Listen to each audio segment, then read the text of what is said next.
Hello everyone.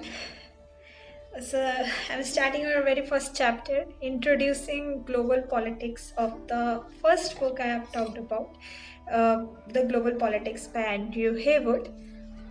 At the starting of this chapter, एक बहुत ही प्यारा proverb दिया है. It's only connect by E.M. Forster's. So okay, let's start. The first topic is from international to the global. पहले international relations हुआ करते थे and now somehow we have jumped into what is called as global politics.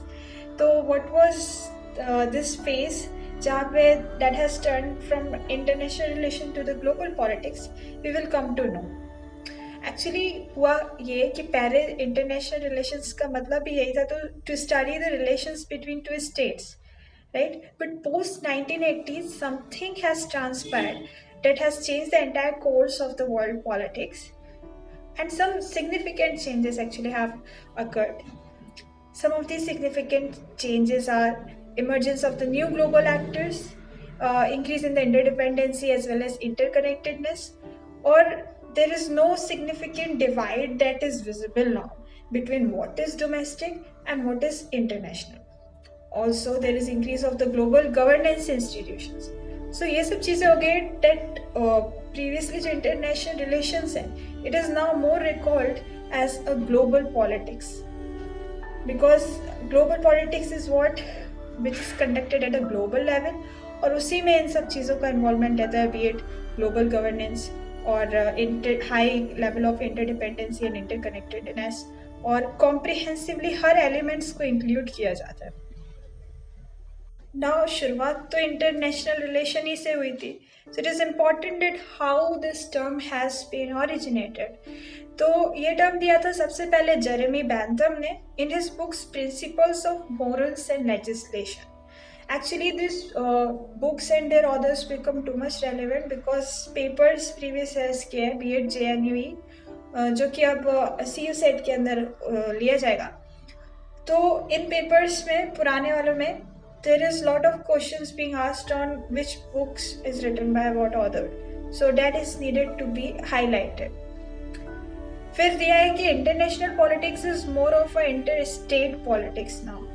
अब ऐसा इसलिए क्योंकि international, that is made up of two words, inter and national, that is not much in ground, but interstate, state is more on a ground. ऐसे इसलिए कहा है क्योंकि nation we know it's a feeling of belongingness, जहाँ पे उस territory में सारे लोग एक common good और feelings की तरफ they are more promoted, but state is somehow different. और जब इंसान means people more are in nations, so they won't be effectively working in a world stage.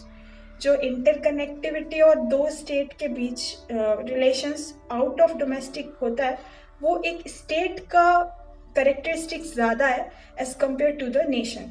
इसलिए कहा है that international politics is more of a inter state politics. Next is according to 1933 Montevideo Conventions on Rights and Duties, बताया गया है कि states की क्या qualities होनी चाहिए. So they have mentioned these 4 qualities, like it should have a territory, उसकी population होनी चाहिए, एक government होना चाहिए, and the state should be able to form or go into the relations, means it should have that kind of capability to form international relations. फिर origin of international politics की बात की गई है. So it is very well known, like it is a watershed year 1648 जब Treaty of Westphalia होती है. It was end of 30 years war between the Spanish and the Dutches, and the result of which was Holy Roman Empire collapsed, and these German states they were able to determine their religion. तो सबसे important चीज़ जो निकल के आती है of the treaty of Westphalia is the concept of sovereignty. जो state sovereignty हो गई, that becomes the primary principle of organising international politics from now on, and it is totally in contrast with what we know today as a mixed actor model. जिसमें कहते हैं कि TNCs, NGOs, groups, organisation और तरह तरह के movements that are taking place in the world now, वो ज़्यादा कंट्रीब्यूट करते हैं shaping of the world rather than just state alone. To understand it more better, I think we need to understand two of these concepts which are called as Billard ball model or the Covey model. तो हमारे realist लोग हैं जो वो बिलार्ड ball model पर ज़्यादा believe करते हैं, which is mostly state centric approach, और कोवे मॉडल का फिर हम आगे देखेंगे. So first of all billiard ball model. ये हमारा जो पूल गेम होता है ना, जिसमें देर आर सेवरल बॉल्स और उनको पहले ट्रायंगुलरली अरेंज किया जाता है, then they are disperse through a stick towards different holes, right.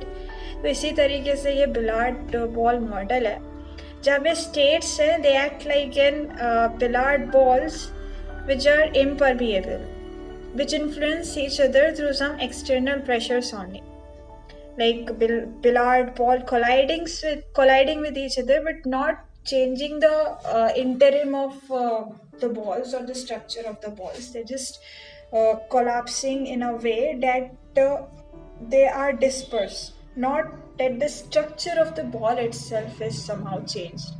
तो जो मेन इंट्रैक्शन होता है that is between the securities, militaries, wars, peace and diplomacy. But ये जो कॉन्फ्लिक्ट होगा इस इंट्रैक्शन के बाद या फिर कॉपरेशन होगा, ये डिपेंड करता है कि distribution of power among these states वो कैसा है. अगर ग्रेट पावर होगा तो उसमें उसका सेंट्रलाइजेशन ज़्यादा होगा, वो ज़्यादा इन्फ्लुएंसिंग होगा एज कम्पेयर टू अदर्स. तो हम कह सकते हैं कि ये एक ऐसा मॉडल है जहाँ पे the size of the balls are not going to remain same. और ग्रेट पावर का इसमें डेफिनेशन भी दिया है कि किस टाइप से ग्रेट पावर हम लोग डिसाइड करेंगे. तो उस नेशन में मिलिट्री वो बहुत स्ट्रांग होना चाहिए, उसका इकोनॉमिक स्फीयर जोन भी काफ़ी स्ट्रांग होना चाहिए, ग्लोबल स्फीयर में उसका influence as an expansionist kind of thing वो भी ज़्यादा होना चाहिए, और उसकी पॉलिसी, फॉरेन पॉलिसी जो है वो फॉरवर्ड इन नेचर होगी, more of an offensive rather than the defensive. So this was billiard ball model. और रियलिस्ट इसको क्यों फॉलो करेंगे और ये रियलिस्ट क्या है वो हमें आगे पता चलेगा. The another model is the cobweb model. So this is also called an mixed actor model. Keohane and Nye करके स्कॉलर हुए, उन्होंने एक टर्म दिया डेट इज कॉम्प्लेक्स इंटरडिपेंडेंस. तो कोवे मॉडल में होता क्या है, that as contrast to the billiard model जहाँ पे बॉल्स इंटरेक्ट तो करती थी but they then got disperse, और इस इंट्रैक्शंस का कोई स्ट्रक्चरल चेंज नहीं होता था और ना ही ये डिपेंडेंट रहते थे एक दूसरे पर.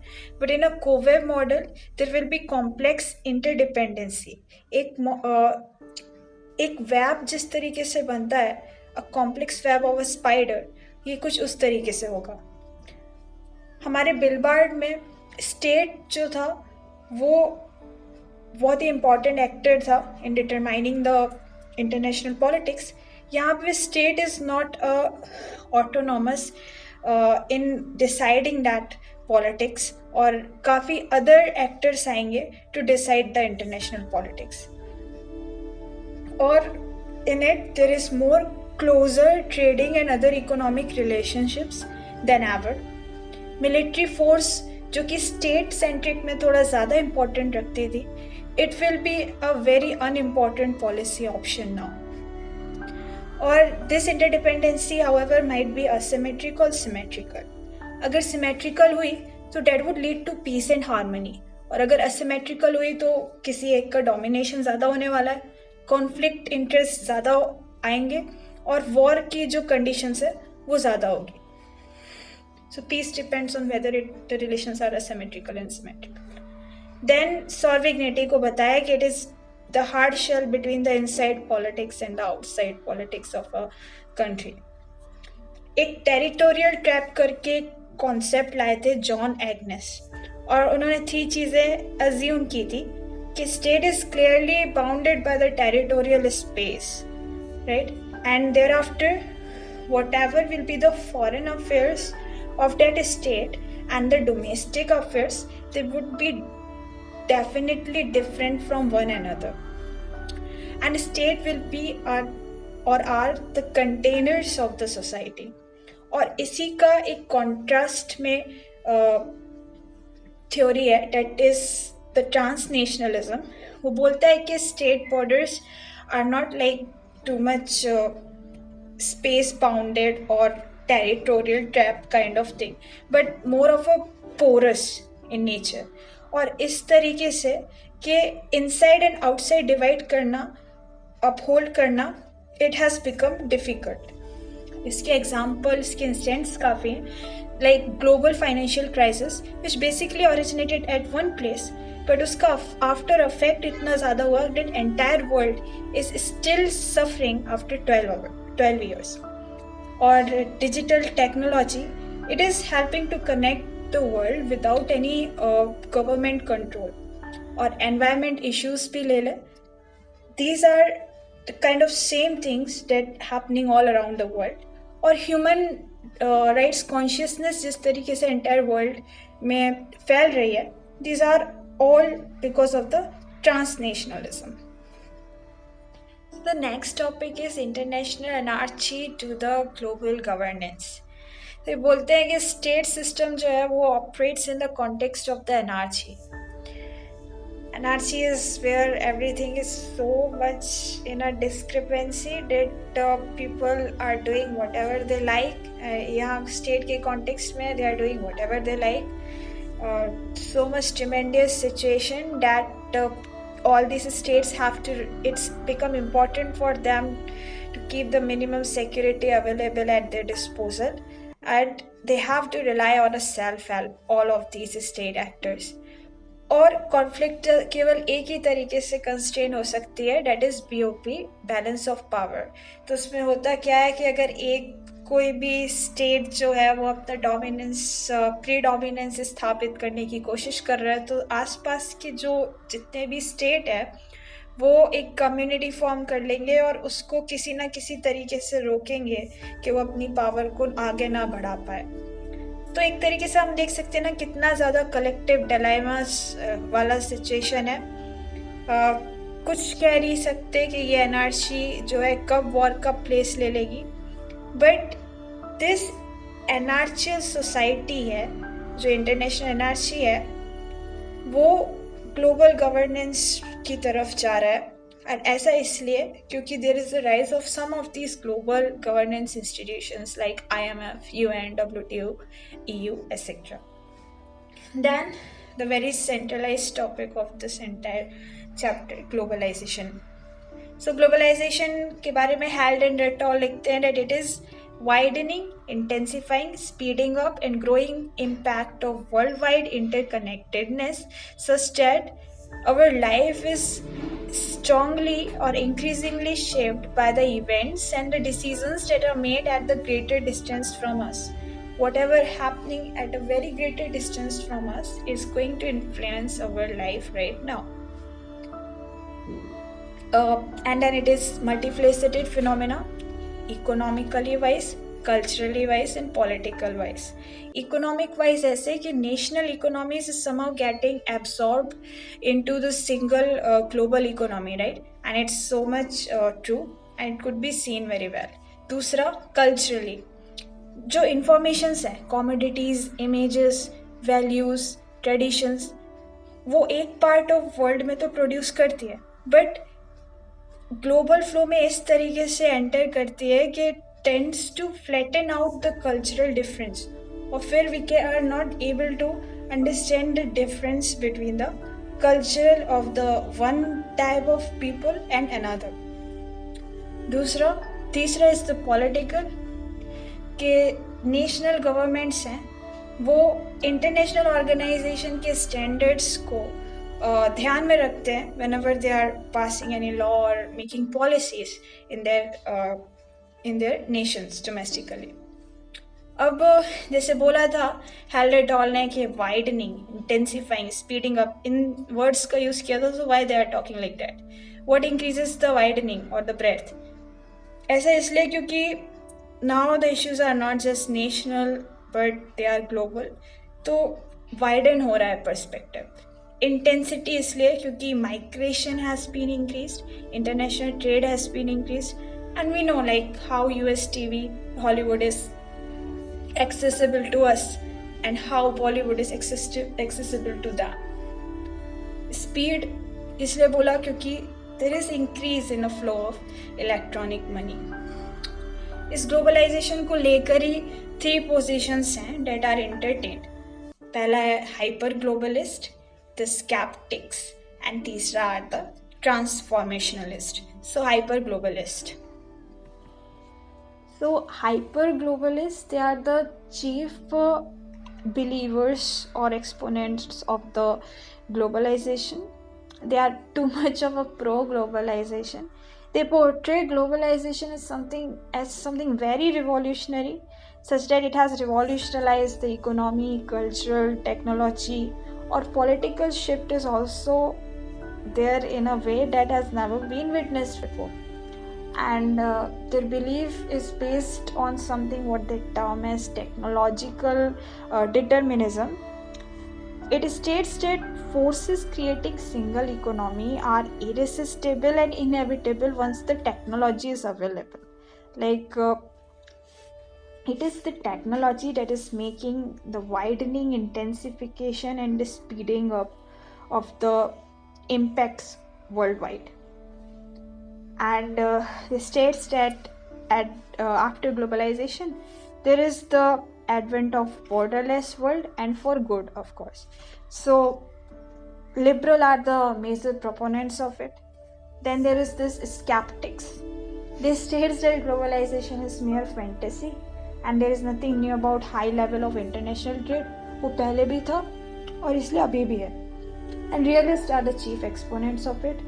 और ये वो भी बोलते हैं कि ग्लोबलाइजेशन इज एपी फिनोमिनन, मतलब other force are more important than that. We are bringing globalisation too much into a centre stage. It doesn't deserve all that. फिर there are the transformationalist and they always hold the middle view, जो कि बुद्धा मध्यम मार्ग की बात करते हैं. It is basically more accepted kind of view about the globalisation. वो बोलते हैं कि काफ़ी चीज़ें चेंज हुई हैं but not everything has changed. और वो ये भी बोलते हैं कि globalisation has made the world too much complex, unpredictable and also tough place to stand in. और ग्लोबलाइजेशन के कारण इंटरनेशनल रिलेशंस की स्टडीज़ को अपडेट करना चाहिए क्योंकि काफ़ी कॉम्प्लेक्स बिहेवियर जो है वर्ल्ड का वो सामने आता है. तो इससे डील करने के लिए there is important to bring out new things in this course of international relations. बाकी हम नेक्स्ट देखेंगे कि लिबरल, रियलिस्ट और अदर पीपल्स जो हैं वो ग्लोबलाइजेशन को किस तरीके से कॉम्प्रिहेंसिवली ट्रीट करते हैं. So the liberal view about the globalization. So liberals, of course, they are the hyper globalist. They called the globalization as the miracle of market क्योंकि इसमें withdraws the resources for most profitable use. And वो कहते हैं कि by globalization they are bringing the prosperity not only to the individual, families, companies, but to societies and the country as a whole. And overall globalization is always leading to the winners and no loser is there. It is a positive sum game.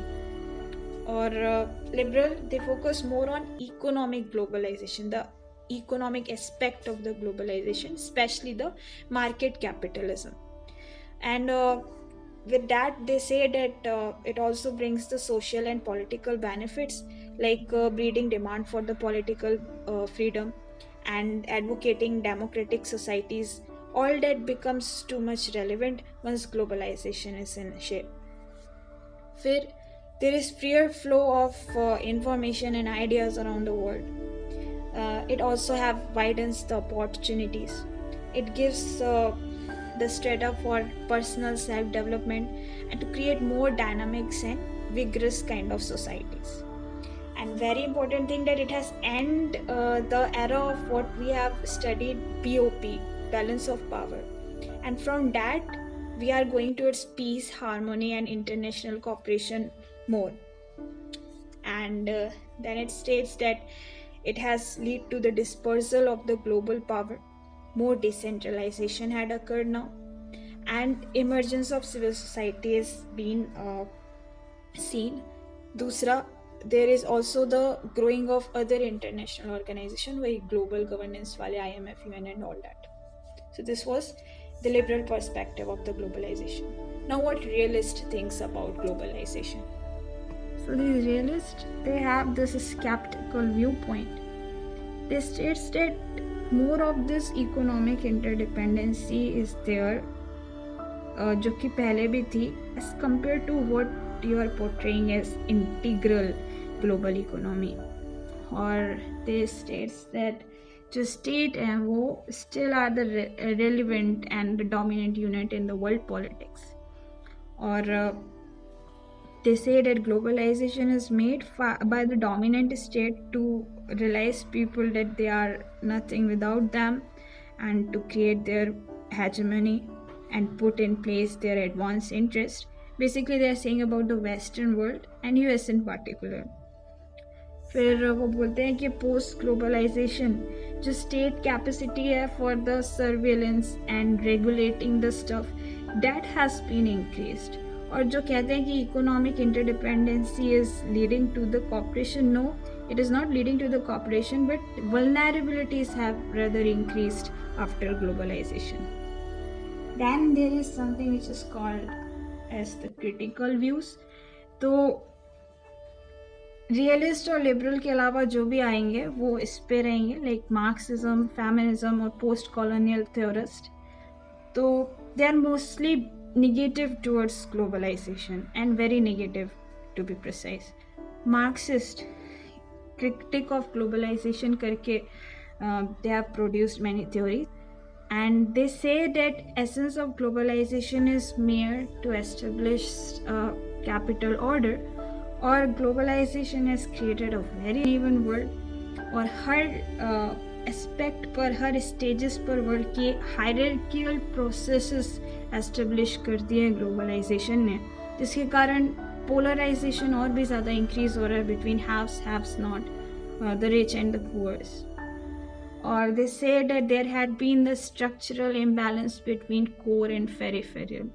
आगे हम पढ़ेंगे that there is this theory, world theory करके है इन Marxism only, जो बताता है कि world को तीन उसमें डिवाइड करता है कि there is the core world, there is peripheral world and there is semi peripheral world. जिसमें जो कोर वर्ल्ड होता है वो बाकी दो वर्ल्ड से बहुत ज़्यादा ही डेवलप्ड है और हमेशा इन दोनों को एक्सप्लॉइट करता रहता है. फिर बोलते हैं कि there had been weakening of the democratic accountability and popular responsiveness. It is so because the corporate power of bargaining has been increased toward states. The corporations and capitalists is somehow become more relevant than the popular responses like ours responsible, जिसके लिए the democracy is being known. Then there is also this viewpoint that it has become threat to the security, like 9/11 has occurred after that, cyber attacks are there, GFC of course, and various non-state actor has taken place. Human trafficking is increasing, drug trafficking is increasing, and all this goes to the credit goes to the globalization. Then there are the post-colonial theorists. They states that globalization has subverted the indigenous culture, and what it had spread is nothing but soulless consumerism. And then there is the feminist perspective of the globalization. So feminists think that there had been the feminization of migration. Actually globalization के पहले agriculture was a more eminent activity than any other, और उसमें there was bigger land holdings with the people. After globalization came to the picture, these land holdings become distributive and small land holdings were given to the peoples, and because of that not much could be gained out of agriculture. So there was this condition where women were seeking work abroad, and also some gender selective demand of labor had been generated in the global world. Now I think that was all about the globalization. The next thing जो है lenses on the global politics करके जो topic है, it is totally different from what we have studied before about globalization. तो यहाँ पे हमें globalization का इतना hangover हो रखा है, उसको ख़त्म करके आगे बढ़ना होगा. इसमें basically ये बताया कि mainstream perspectives और critical perspectives में क्या difference है. जैसे कि हमें पढ़ा अभी के ग्लोबलाइजेशन अगेन के मेन स्ट्रीम पर्सपेक्टिव में दो ही आएंगे, रियलिज्म और लिबरलिज्म, और फिर जो भी बुराई करेंगे ग्लोबलाइजेशन की बहुत ज़्यादा वाली, तो उनको हम क्रिटिकल पर्सपेक्टिव में रखेंगे. और अब वो तो ग्लोबलाइजेशन को लेके है, बट बाकी अदर थिंग्स भी हैं in the world, like justice and power that shapes the world, right. तो इनको भी लेके मेन स्ट्रीम पर्सपेक्टिव में रियलिज्म और लिबरलिज्म बात करेंगे, और क्रिटिकल पर्सपेक्टिव में they will be the all those new voices, right, that would share this antipathy towards mainstream thinking of R and L. तो मेन स्ट्रीम पर्सपेक्टिव की बात करें, रियलिज्म और लिबरलिज्म, इन दोनों में बस केवल एक ही सिमिलरिटीज ध्यान रखिए, that they both adopt this approach that is called as positivism. Positivism मतलब to develop a scientific knowledge or objective knowledge about everything and see the world the way it is. इसमें ना ही कुछ मिलाना और ना ही कुछ कम करना. And they analyze the problem and always want to offer the solution. फिर there have been differences among realism and liberalism also, और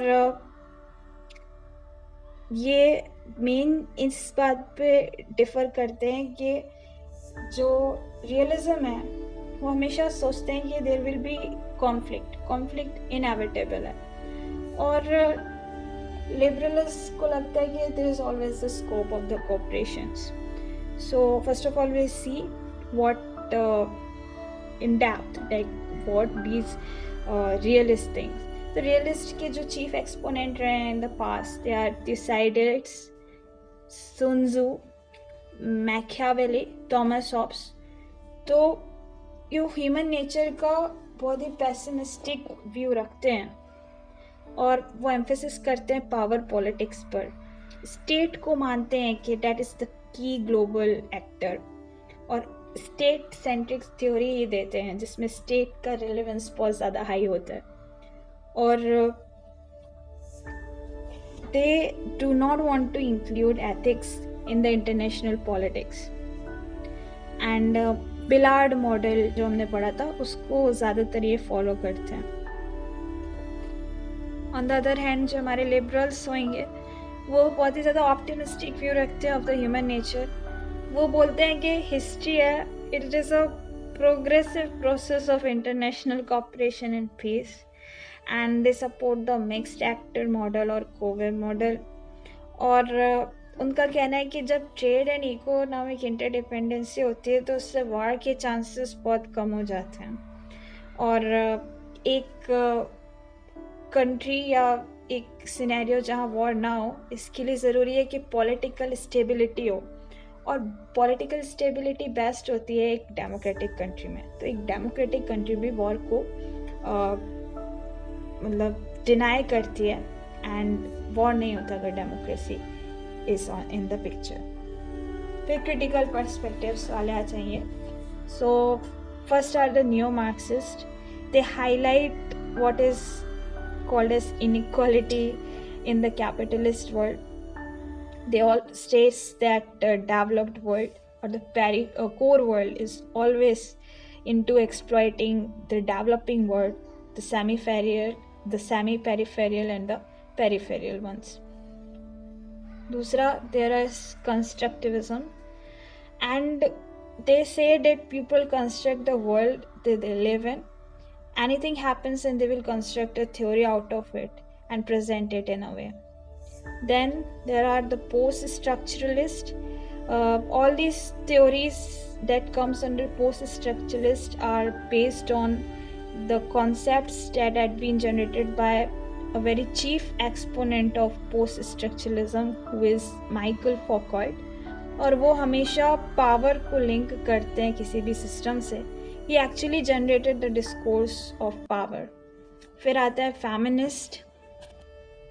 Feminist here has tried to draw the attention of the systematic and pervasive structure of gender inequality that is been prevailing in a global and other politics. They say that there had been this conspiracy that has kept the women's out of the international discourse, and they highlighted how these realist people, they keep the masculinistic approach always in the global politics. Then there is green politics that is mostly related to environmental concerns. And then there is this topic, continuity and change in the global politics. So global politics is ever shifting field, and हमने एक key aspect पढ़ लिया है, globalization. The other aspects are also there like power, security and justice. तो हम power को देखेंगे. So in power there is that all forms of politics is all about power only. जैसे अगर हम historically देखें, so there was this Cold War which was about East and West conflict, right? Out of which a bipolar world order becomes, like power shift among two countries, that was USA and USSR. Then what happened was the end of the Cold War, and then there was again the shifting of this global power.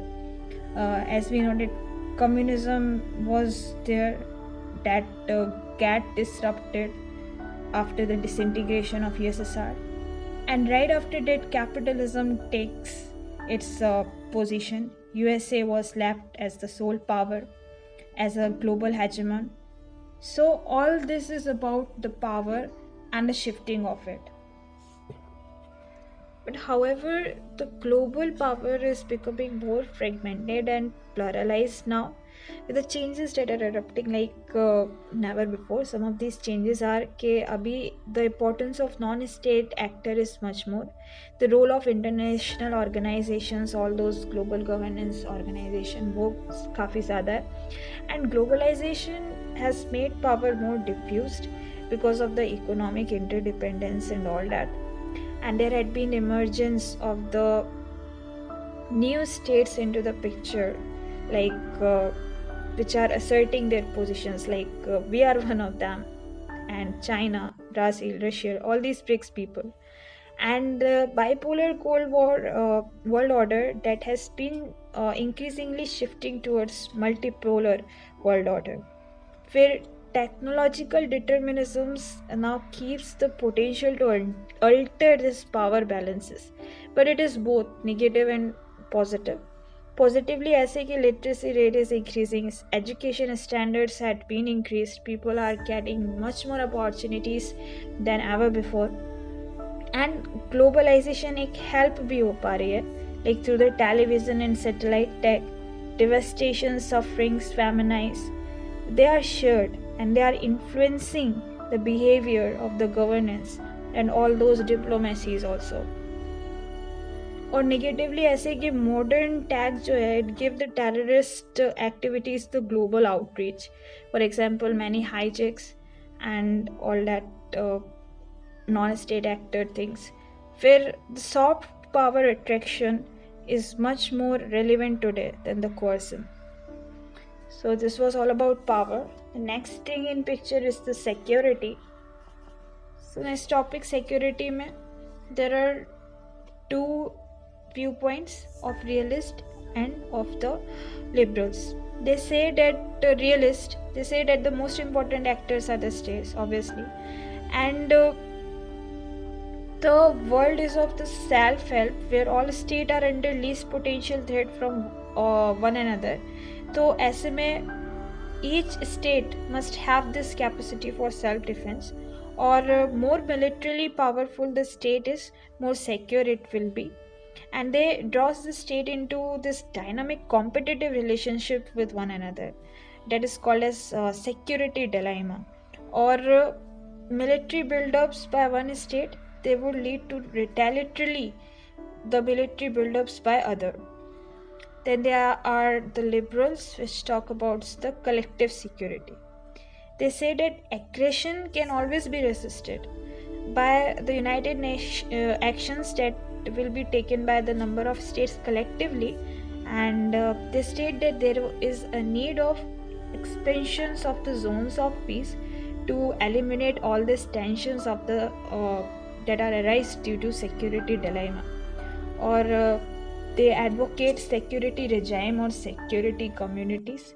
They state that there must be more of the economic interdependence, and obviously they will advocate for the democratization, because that is when your nations would be more stabilized.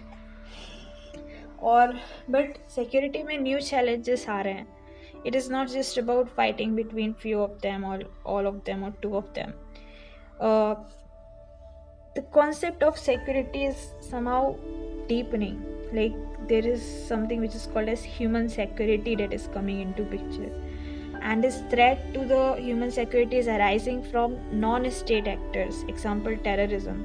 Or post Cold War में तो threat is arising within the state, like there have been the civil wars, civic strikes and insurrections, and other threats भी हैं as above military threats, like resource scarcity हो जाती है, refugee crises are there, there are diseases, there is mental destructions and environment.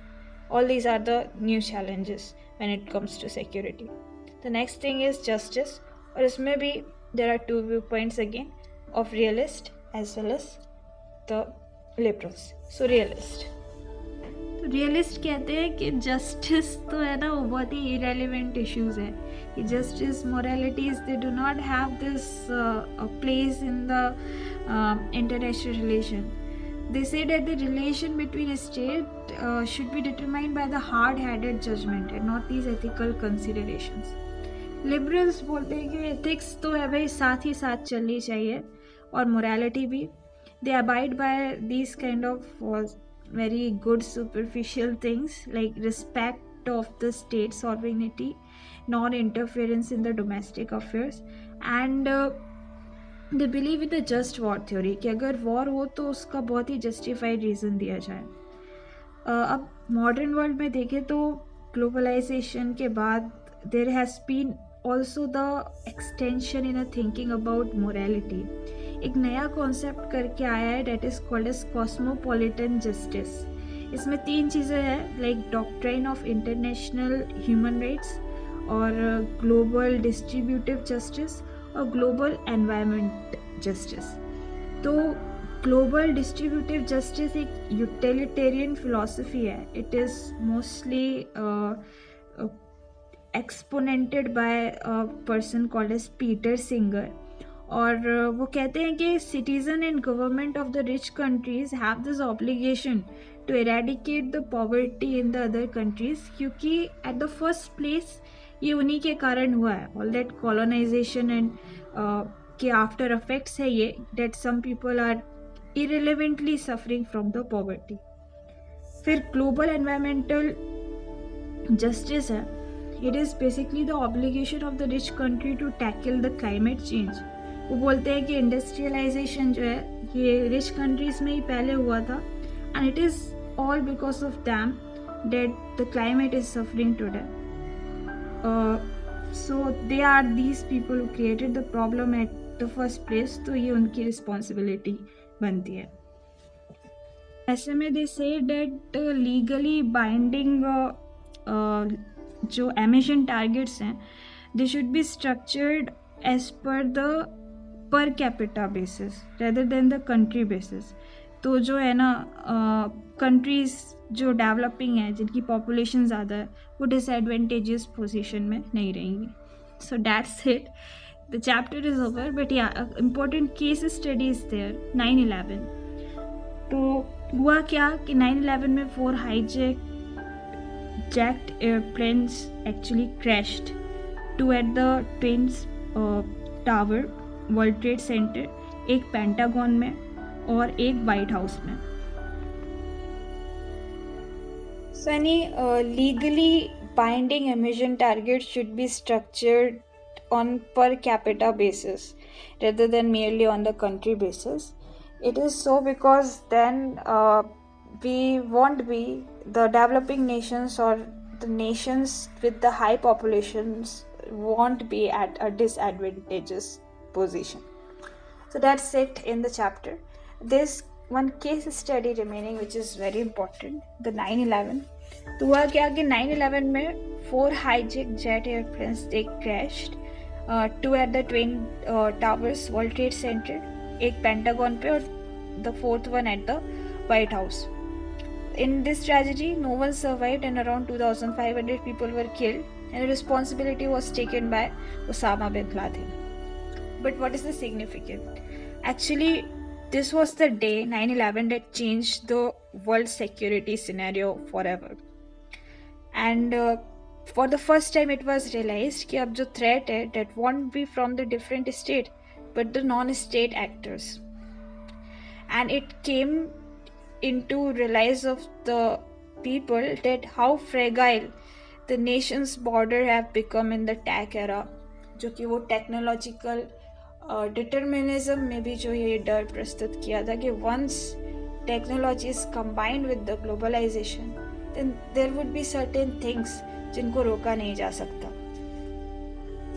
और first time जो है ये approach of the wars has been considerably changed कि instead of acquiring control over resources, territory, जैसे कि पहले imperialism में हुआ और cold wars में हुआ, world wars में हुआ, अब जो है war जो हो रहा है वो is being carried out in the name of the religiously inspired ideology like militant Islamism, which is aimed at exerting symbolic psychic blow against cultural, political and ideological domination of the West, right? So Samuel P. Huntington ने Clash of Civilization में भी same चीज़ कही है कि now the threat will be from the non-state actors. There will be the clashes between the civilization like never before.